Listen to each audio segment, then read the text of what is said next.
answer that question. Mr. President, wait a minute. Wait, he's got to answer the question. I think President Trump had a brilliant vision. It's called free choice.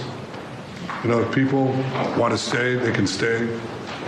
But if they want to leave, they should be able to leave. It shouldn't be a prison. It should be an open place and give people a free choice. We're working with the United States very closely about finding countries that will seek to realize what they always say, that they want to give the Palestinians a better future, and those who, and I think we're getting close to finding several countries, and I think this will give, again, the freedom to choose. Palestinians should have it, and I hope that we can secure it close by. And we've had great cooperation from surrounding Israel, surrounding countries, great cooperation from every single one of them. So something good will happen. Brian, did you have something? Mr. President, you've mentioned before you want to go down as your legacy as the peacemaker. Are we in the last chapter of closing out peace amongst this conflict now and all the other ones that you're working on? Well, I hope so. Look, we did a job with India and Pakistan and Serbia, Kosovo, and Rwanda, and the Congo, and this was all over the last 3 weeks or so, Marco, right? We did, and others that were ready to fight, and we stopped a lot of fights. I think a very big one, frankly, a very, very big one was India and Pakistan, and we stopped that over trade. We're dealing with India and we're dealing with Pakistan, and we say we're not going to be dealing with you at all if you're going to fight. And they were maybe at a nuclear stage. They're both, nuclear powers. And I think stopping that was very important. We're trying to help out with a Biden-created monster, this whole thing that's happening with Russia and Ukraine. It's a horrible thing, and I'm not happy with President Putin at all.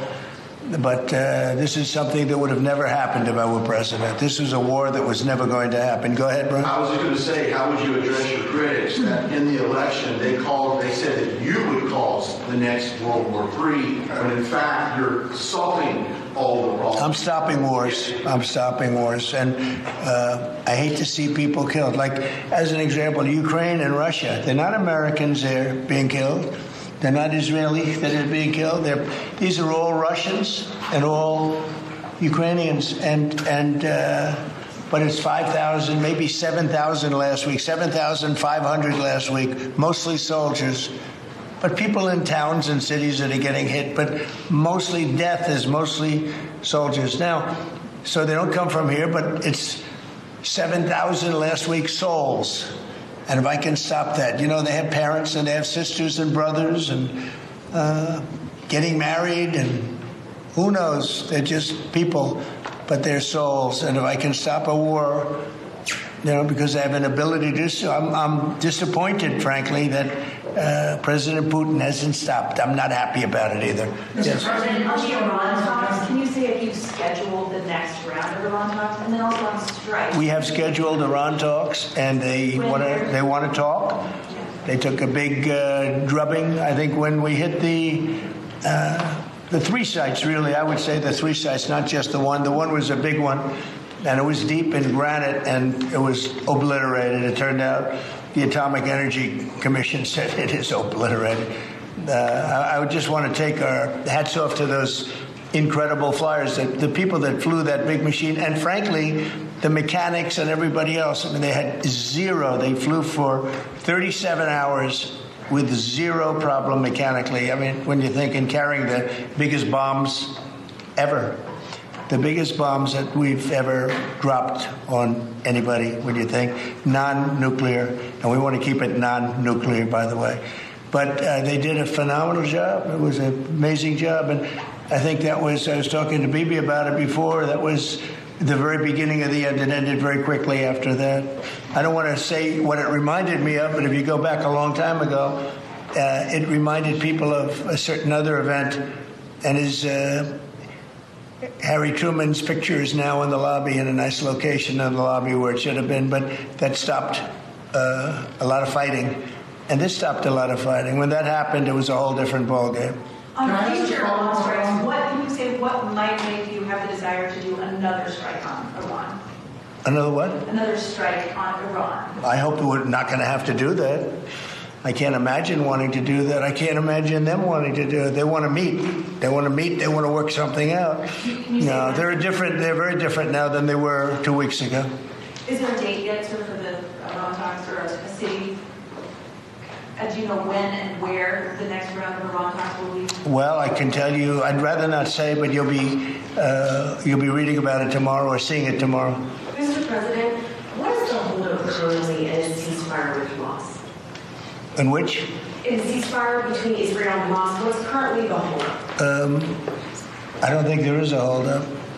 I don't think there's a holdup. I think things are going along very well. They just, left each other, and it was not a pleasant period of a few days. It was a little longer than a few days, but this was not a pleasant period of time. And we were at the end, 14 missiles were shot. And every single missile was shot out of the air. It was pretty amazing. That was sort of the end. And they told us they were coming and where they were and what time they were coming. And they said, if you'd like to have a different time, we'll do that.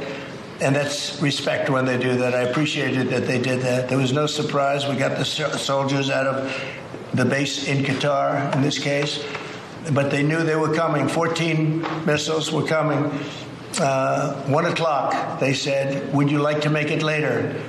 I said, no, let them come at 1 o'clock. And at 1 o'clock, everybody was, as you know, over 5,000 people left the base. And we had 3 gunners and 3 assistants. And out of the 14 that were shot, all 14 were knocked down. And that was the end. That was about it. And we had a rough time. But sometimes, sometimes you need the rough time in order to get. I think things are going to be really settled down a lot in the Middle East. And they respect us, and they respect Israel. They respect a lot of things that took place.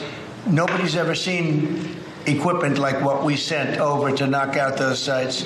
But when those sites were knocked out, that was the end.